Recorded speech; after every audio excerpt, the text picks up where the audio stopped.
afternoon show, titigbakin na. Gaano kaya katotoo ang nasagap nating bali-balita mula sa ilang mga netizen sa social media na may isang afternoon show raw ang titigbakin na raw sa ere?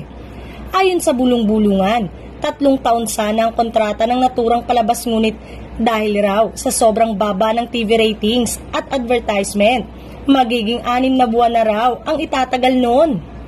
Ayon pa sa netizen, hindi rin umano nagustuhan ng management ng network ang inasal ng main host nito na naging mitsa upang mag-back out ang isa sa mga co-host nito na sikat na influencer. Dismayado rin daw ang pamunuan sa lantarang paninermo ng host sa staff at co-host niya sa palabas. Ayon pa sa mga haka-haka, laking pagsisisi raw ang inabot ng management sa muling pagbibigay ng pagkakataon sa host.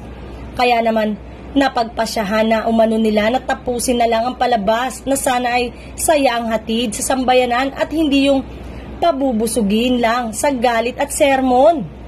Sayang naman at maganda ang pag-hype sa palabas na ito dahil sa laki ng papremyo at mga naggagandahang co-host.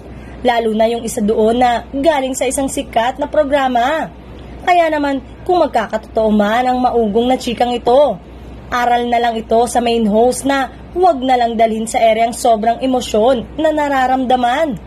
Sabi nga niya, hirap na siyang dalhin ang palabas na yun.